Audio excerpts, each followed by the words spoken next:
The biggest mistake you can make is laughing at a badge before you learn who earned it.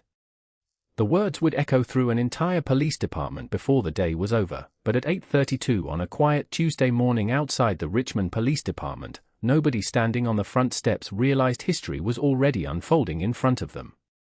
The crisp Virginia air carried the scent of fresh rain as government employees hurried toward nearby offices, patrol vehicles rolled in and out of the station parking lot, and the city settled into another ordinary workday. Standing alone near the entrance was a tall black man in his late 40s wearing dark blue jeans, polished brown boots, and a charcoal jacket zipped halfway against the cool breeze. There was nothing about his clothing that announced authority. No tactical vest. No dress uniform.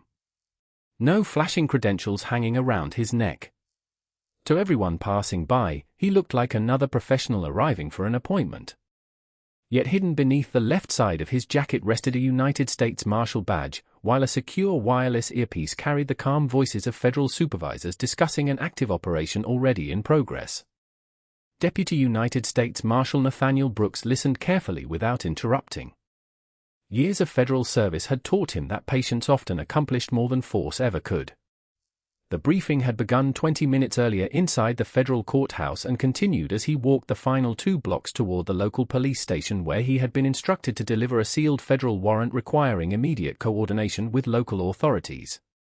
Marshal Brooks, a calm voice said through the encrypted connection, "Confirm your arrival when you reach the station." Nathaniel glanced toward the glass entrance doors only a few yards away and answered quietly, "I am at the front entrance now. I will check in within the next minute." He reached for the station door, but before his hand touched the handle, another voice stopped him. "Hold it right there." Nathaniel turned slowly. A white police officer with a neatly pressed patrol uniform walked toward him. With confident strides, his expression already filled with suspicion. Officer Ryan Mitchell had noticed the discreet movement beneath Nathaniel's jacket moments earlier and believed he had spotted someone pretending to carry law enforcement credentials. "Can I help you, officer?" Nathaniel asked politely. Ryan's eye settled on the edge of the badge just visible beneath the jacket. A faint smirk crossed his face before he spoke loudly enough for nearby officers and civilians to hear. "That little badge is not going to get you inside this building." Nathaniel remained perfectly calm. "It is not supposed to. Identification simply helps explain why I am here." Ryan let out a short laugh and folded his arms. "You would be surprised how many people buy fake badges online and think they can walk into a police station." A few officers standing near the entrance glanced toward the conversation. One exchanged an amused look with another, assuming the situation would be over in seconds. Nathaniel neither argued nor reached for his credentials. Instead, he quietly replied, "Officer, I would appreciate the opportunity to verify my identity through the proper channels." Ryan shook his head with visible disbelief. "Proper channels? That badge looks more like a souvenir than federal credentials." What nobody standing outside the station could possibly know was that Nathaniel's secure communication had never disconnected.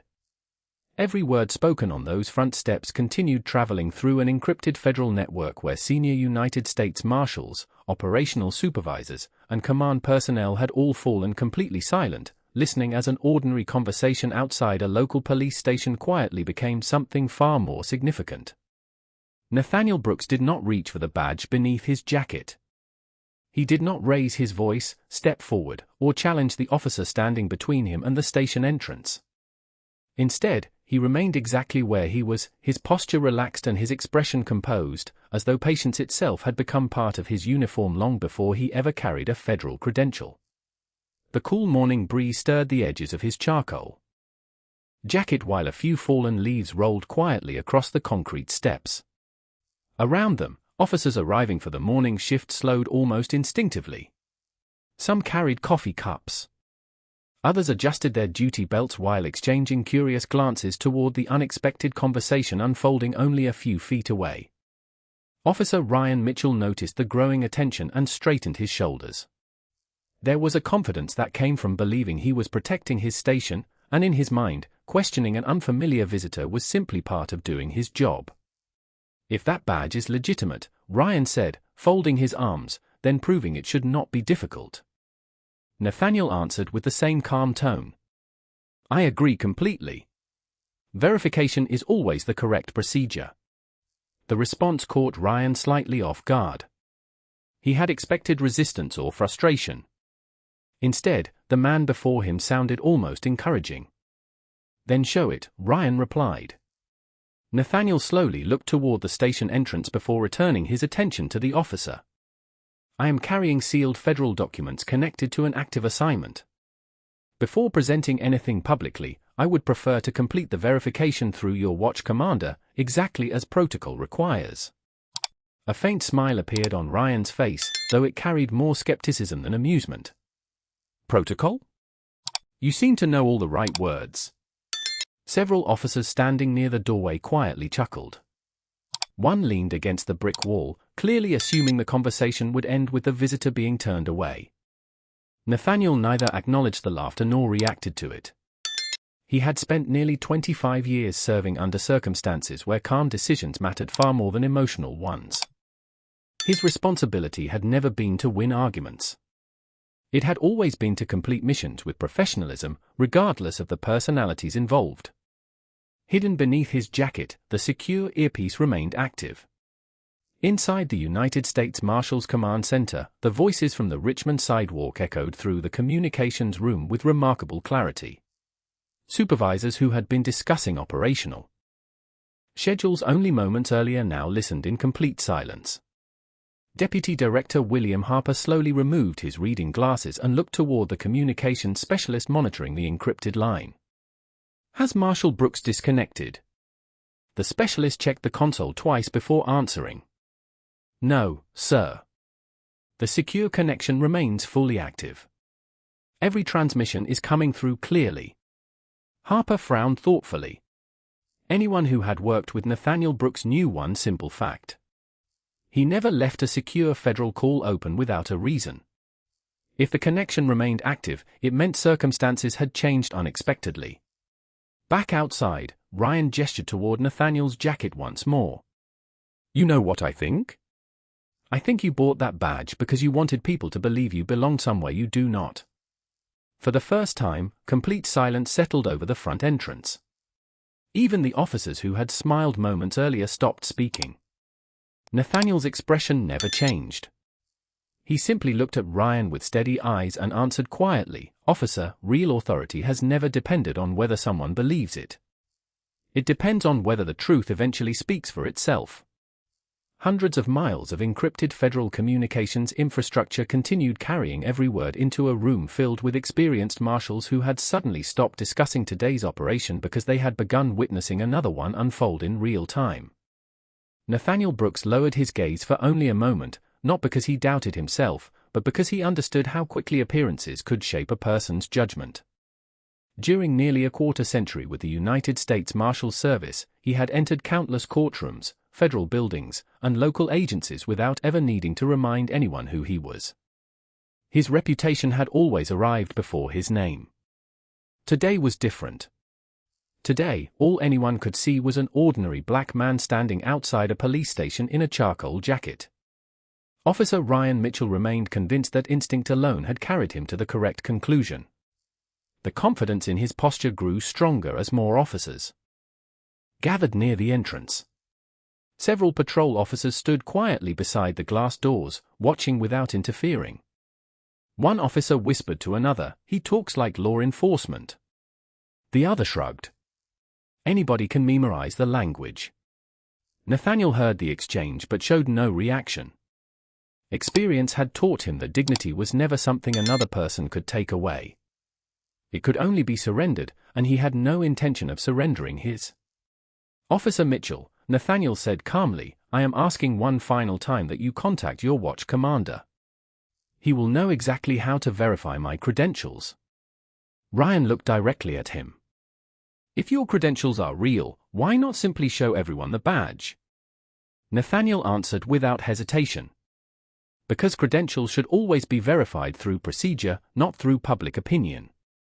The word settled over the entrance like the morning fog still lingering above the nearby streets. For several seconds, nobody spoke. Even the officers who had quietly smiled earlier seemed less certain than before. Nathaniel's confidence did not sound rehearsed. It sounded practiced, the kind of confidence earned through years of responsibility rather than personal pride. Inside the Federal Command Center, Deputy Director William Harper remained standing beside the communications console. The room had grown noticeably quieter. Analysts who had been reviewing operational files now listened to every word transmitted through Nathaniel's secure connection. Harper turned toward the communications supervisor. Location confirmation. The answer came immediately. Richmond Police Department. Front entrance. Signal remains stationary. Harper slowly nodded. Nathaniel Brooks had one of the strongest professional records in the service. He was known for careful judgment, patience under pressure, and complete adherence to federal procedure. If he remained outside instead of simply requesting additional assistance, there was a reason. Harper looked toward another supervisor. Has he requested support? No, sir. Has he disconnected? No, sir. Harper folded his hands behind his back. Then we continue listening. Back outside. Ryan took one slow step closer, studying Nathaniel's face as though searching for uncertainty. Instead, he found the same composed expression that had been there from the beginning. There was no anger. No embarrassment. Only quiet patience. Nathaniel briefly adjusted the folder tucked beneath his arm, careful to keep the sealed federal documents protected from the cool morning breeze. Through the secure earpiece, a calm voice became audible once again. Marshal Brooks, command remains connected. Acknowledge when appropriate. Nathaniel did not answer immediately. He simply allowed the transmission to remain open. That single moment of silence communicated everything experienced federal supervisors needed to know. Deputy Director Harper looked across the room at the assembled command staff before giving a measured instruction. Notify the regional supervisory team. Do not escalate. Simply verify why one of our deputy marshals has not yet been allowed to complete his assignment. Nobody rushed. Nobody panicked. Yet every person in the room understood that what had begun as a routine coordination between agencies was quietly becoming something far more significant, and the truth was moving toward the Richmond police station one careful step at a time. The morning continued with an uneasy stillness that seemed to settle over the front entrance of the Richmond Police Department. Traffic flowed normally along the street, pedestrians crossed the intersection as the signal changed, and somewhere nearby a church bell marked another passing quarter hour.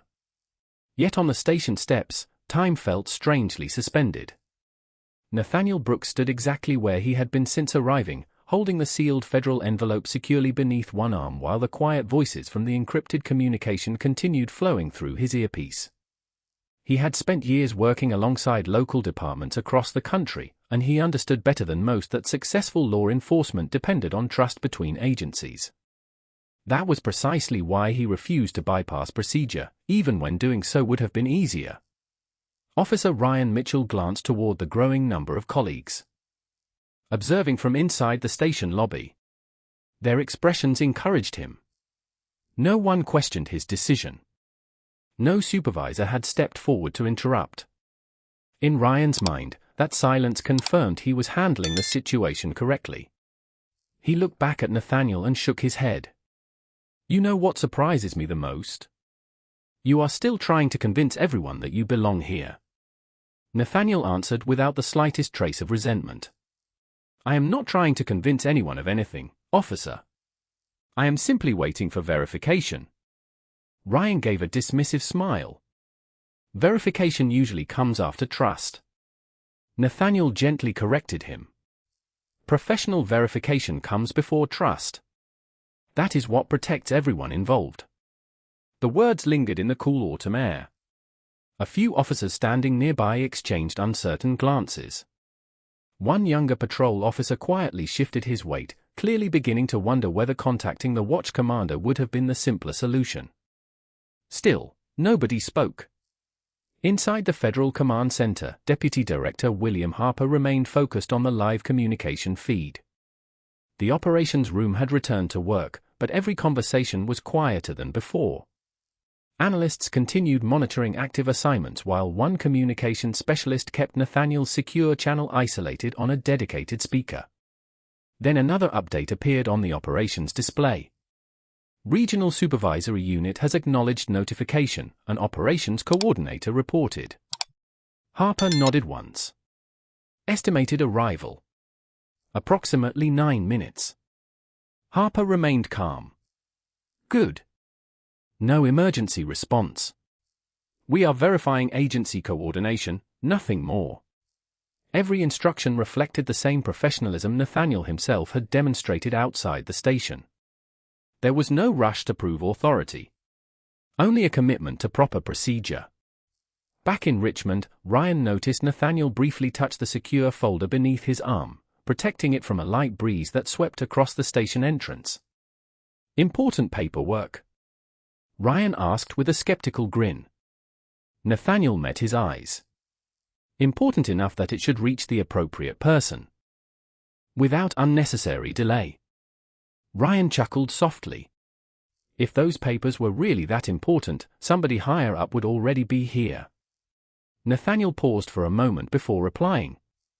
Sometimes the people responsible are already listening long before they arrive. Ryan frowned slightly, uncertain whether the statement carried deeper meaning or simple confidence.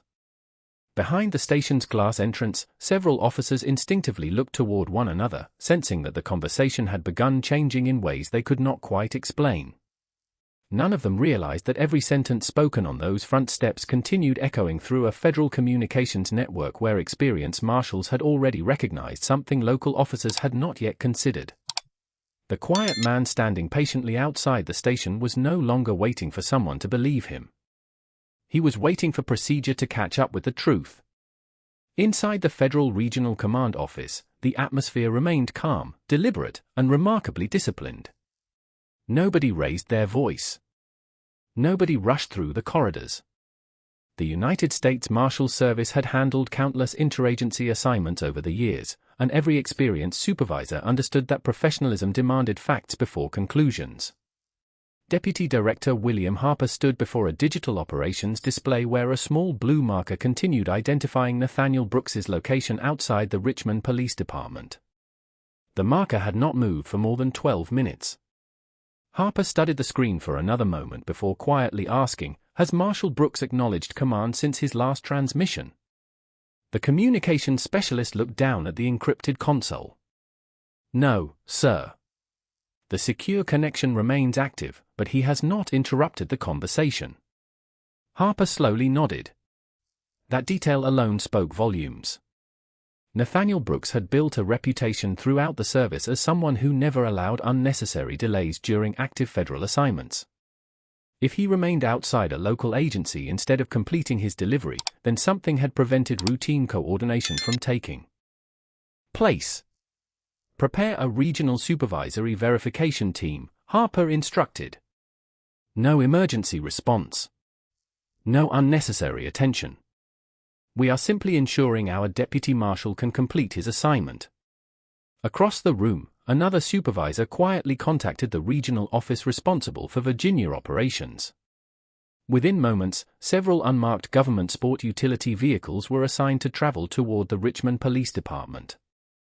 The instructions remained simple. Confirm the situation. Assist if necessary.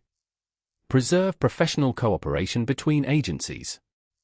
Back outside the station, Nathaniel Brooks stood with the same patient composure that had defined the entire encounter. The sealed federal envelope remained secure beneath his arm while the wireless earpiece continued carrying every update from command. He understood that help was never measured by speed alone. Sometimes the greatest sign of trust was allowing someone enough time to resolve a misunderstanding through professionalism rather than authority. Officer Ryan Mitchell glanced toward the parking lot before returning his attention to Nathaniel. "Still waiting?" he asked with another skeptical smile. Nathaniel answered politely. "Good decisions are worth waiting for." Ryan chuckled softly. "You really believe someone important is coming because of one conversation?" Nathaniel looked directly at him without the slightest trace of pride. "I believe procedures exist for a reason. The answer was so calm that even Ryan struggled to dismiss it as simple confidence. Behind the station windows, additional officers had quietly gathered near the lobby entrance. None of them interrupted. Yet their expressions had gradually changed. Earlier, several had smiled at the exchange. Now those smiles had disappeared, replaced by thoughtful curiosity. One sergeant quietly asked another, "Did anyone actually call the watch commander?" The second officer hesitated before answering. "I assumed someone else already had." The realization settled heavily over the small group. In the middle of the conversation, the one-step Nathaniel had politely requested from the very beginning had never actually been completed. Hundreds of miles away, Deputy Director Harper received another update from the transportation coordinator. "Verification team departed 3 minutes ago, sir. Estimated arrival in 6. Harper folded his hands behind his back and looked once more toward the communication speaker where the quiet sounds of the Richmond sidewalk continued filling the room. Passing traffic. Footsteps. Wind moving through nearby trees. Then Nathaniel's calm voice became audible once again. "Officer Mitchell, every profession earns public trust by following procedure consistently, especially when circumstances appear ordinary." Harper allowed himself a faint smile. That single sentence reminded everyone listening why Nathaniel Brooks had become one of the most respected deputy marshals in the service. He was not trying to win an argument. He was quietly demonstrating the very principles he had spent his career protecting while the truth continued making its patient journey toward the front steps of the Richmond Police Department. The drive toward Richmond remained steady and unhurried as 3 unmarked government sport utility vehicles blended naturally into the morning traffic. There were no flashing emergency lights, no sirens, and no dramatic display of authority. The men and women inside had spent their careers understanding that genuine professionalism rarely announced itself before arriving. Supervisory Deputy Marshal Rebecca Collins sat in the lead vehicle with a secure tablet resting on her lap, listening through an encrypted headset connected directly to the communication that had remained active since Nathaniel Brooks first reached the police station. Every few moments she heard familiar sounds from the station entrance. Passing traffic. Quiet conversations. The soft movement of autumn wind. Then Nathaniel's calm voice would return, measured and composed exactly as she had heard it during countless assignments over the years. Rebecca looked toward the driver. "He has not changed his tone once." The driver smiled slightly. "That sounds like Nathaniel." She nodded. "Exactly. If he were worried, we would know. If he were angry, we would know. The fact that he remains this calm tells me he is still protecting the working relationship between both agencies." Back at the Richmond Police Department, the atmosphere outside the entrance had quietly transformed. More officers stood inside the lobby than before, although none appeared eager to interrupt what had become an increasingly unusual conversation. The younger patrol officer who had questioned the situation earlier finally approached the front desk. "Has anyone notified the watch commander?" he asked. The desk officer paused before answering. "I thought Officer Mitchell already had." Both officers looked toward one another with the same uncomfortable realization. The verification Nathaniel had respectfully requested from the very beginning still had not happened. Outside, Officer Ryan Mitchell continued watching Nathaniel with cautious confidence. The certainty he had displayed earlier had begun giving way to curiosity. Nothing about the visitor matched the behavior of someone pretending to possess federal authority. Nathaniel never became defensive. He never argued. He never attempted to force his way inside the building. Instead, he simply waited with remarkable patience, protecting the sealed federal envelope beneath his arm while allowing every minute to unfold naturally. Ryan finally asked, "Why are you still standing here instead of calling someone to straighten this out?" Nathaniel answered with a calm expression. "Because cooperation should always be given the opportunity to work before authority becomes necessary." Ryan looked at him for several seconds without responding. The answer was simple, yet it carried the quiet confidence of someone who had practiced that principle throughout an entire career. Several yards away, a retired sheriff who had stopped for coffee before heading home happened to notice the conversation while walking past the station. He watched Nathaniel's posture, the careful way he protected the official envelope, and the complete absence of frustration in his voice. Without saying anything to either man, he quietly remained nearby, sensing that he was witnessing something uncommon. Miles away, Deputy Director William Harper received another update. Verification team is approximately 2 minutes away. Harper folded his hands behind his back and replied, "Very good. Continue normal approach. We are supporting a fellow marshal, not making a public statement."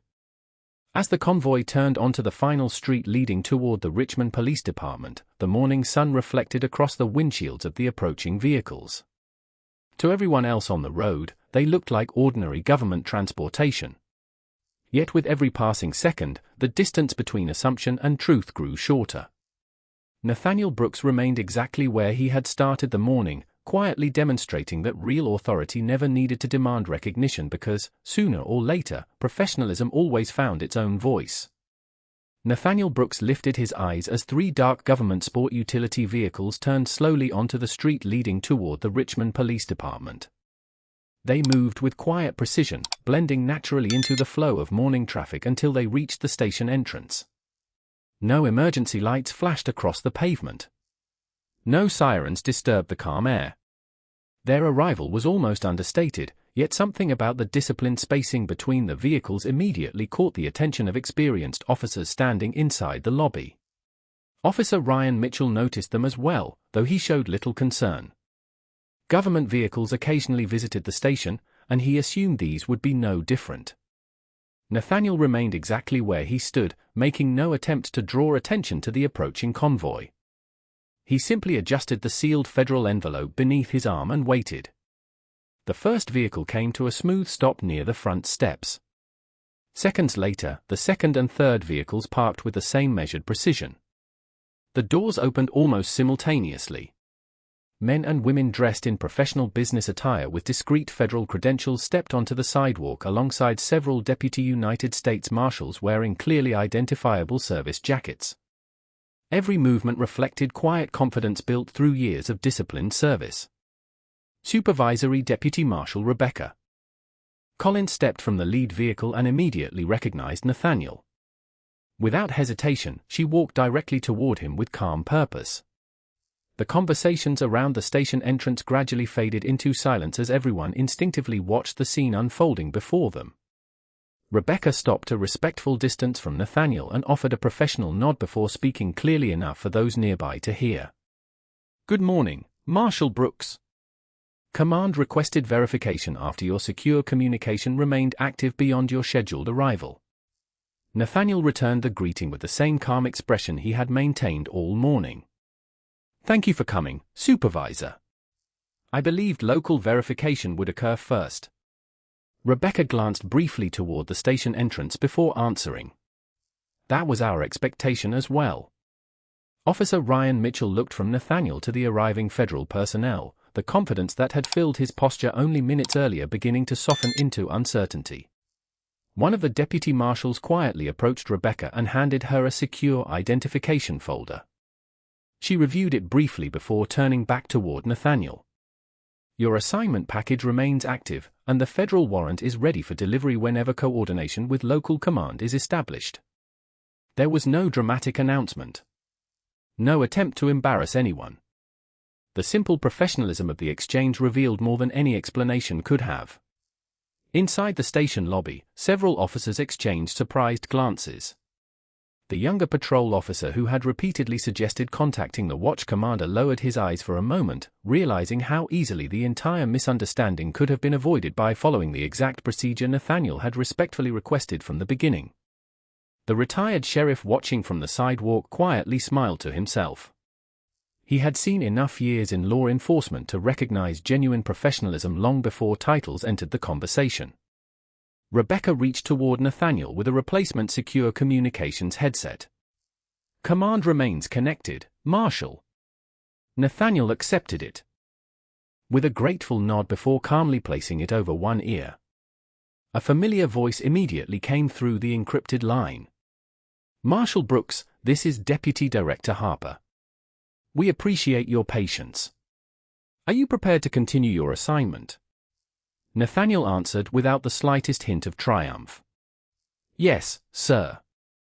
I am ready whenever local coordination is available." Standing only a few feet away, Ryan finally understood that the quiet visitor he had doubted all morning had never needed to prove his authority. His professionalism had already done that long before the first federal vehicle quietly arrived outside the Richmond Police Department. The quiet stillness outside the Richmond Police Department lingered for several long seconds after the federal convoy arrived. Nobody hurried to speak because the scene unfolding on the front steps no longer needed explanation. The respectful exchange between Supervisory Deputy Marshal Rebecca Collins and Nathaniel Brooks had already answered every question that skepticism could not. Officer Ryan Mitchell remained standing where he had been since the conversation began, his eyes shifting from the federal credentials to the sealed envelope Nathaniel had protected throughout the entire morning. For the first time since the encounter started, Ryan realized that the visitor had never once asked for special treatment. He had only requested that the proper verification process be followed. Rebecca Collins turned toward Ryan with the same professional courtesy she had shown Nathaniel. "Officer, good morning," she said calmly. Deputy United States Marshal Nathaniel Brooks was assigned to deliver a sealed federal warrant requiring immediate coordination with your command staff.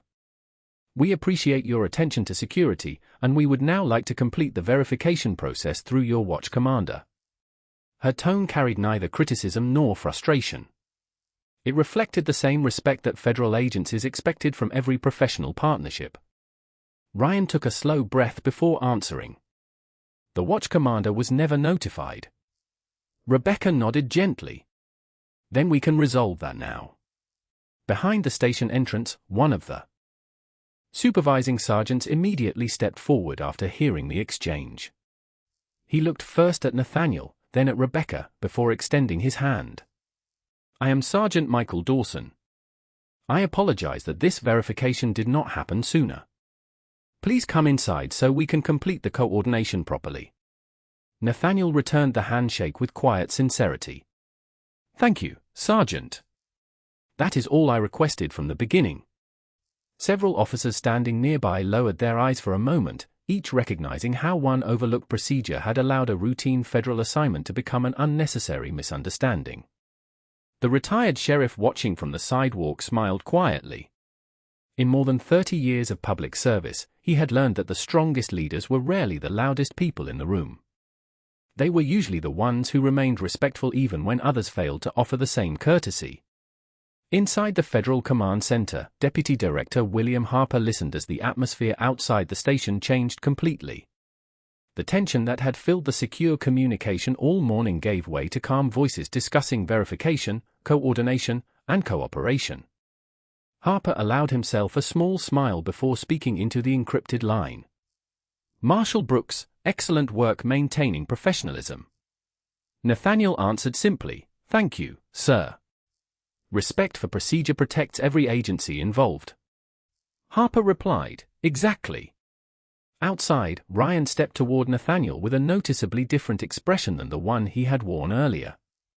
"Marshal Brooks," he said quietly, "I should have contacted my supervisor the moment you requested it. Instead, I relied on my own assumptions." Nathaniel met his eyes without resentment. "Officer Mitchell, every professional makes decisions under pressure. What matters most is the willingness to learn from them." Ryan nodded slowly. "I understand that now." Nathaniel offered a calm smile. Good law enforcement depends on local officers and federal officers trusting one another. We all serve the same communities, even if we wear different badges. As the station doors finally opened to welcome the federal team. Inside, the cool Virginia breeze carried another wave of autumn leaves across the front steps.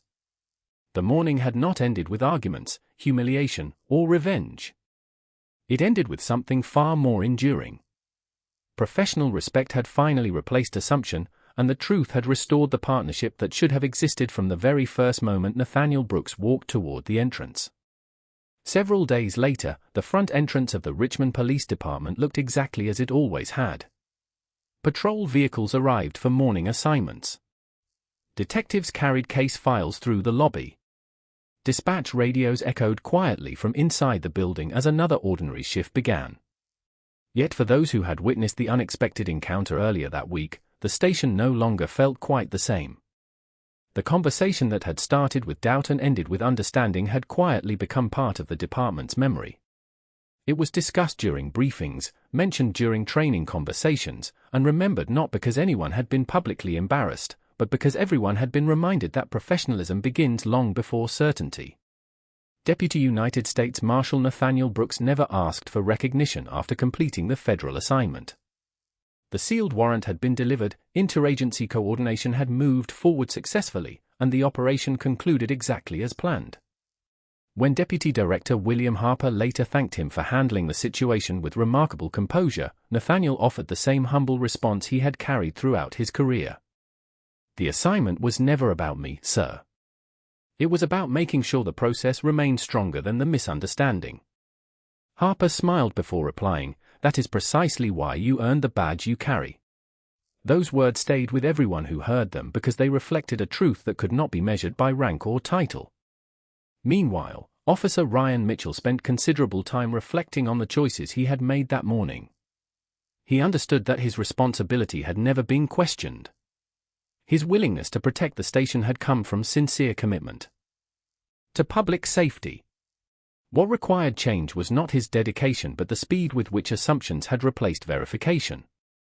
During a department training session several weeks later, Ryan stood before a room filled with fellow officers and shared the lesson openly. "I learned that confidence is valuable," he said, "but confidence without verification can lead even well-intentioned professionals in the wrong direction." The room remained silent because every officer recognized the honesty behind those words. Sergeant Michael Dawson later updated the station's visitor coordination procedures, ensuring that every request for supervisory verification would receive immediate attention regardless of appearance, clothing, or first impressions. It was a simple adjustment, yet one that strengthened trust between local and federal agencies alike. The retired sheriff who had quietly observed the encounter from the sidewalk would later tell friends that the most memorable moment had not been the arrival of the federal vehicles. "The part one will always remember," he said, "was watching a man who never needed to prove he deserved respect because he carried himself with it from the very beginning." Months passed, and life returned to its familiar rhythm. Nathaniel continued serving communities across the region with the same quiet professionalism that had defined his career. Ryan continued wearing his uniform with renewed appreciation for the responsibility it represented. Their paths never crossed again, yet both men carried the experience forward in different ways. One continued demonstrating that true authority never depended upon recognition. The other discovered that real leadership begins the moment someone chooses facts over assumptions. Sometimes the strongest badge is not the one displayed on a jacket. It is the character quietly carried within the person wearing it.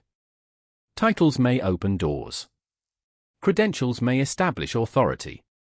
But integrity is what earns lasting respect. In the end, the lesson was never about whose badge carried greater power. It was about remembering that every person deserves fairness before judgment, dignity before assumption, and the opportunity to let the truth speak before opinions decide the story.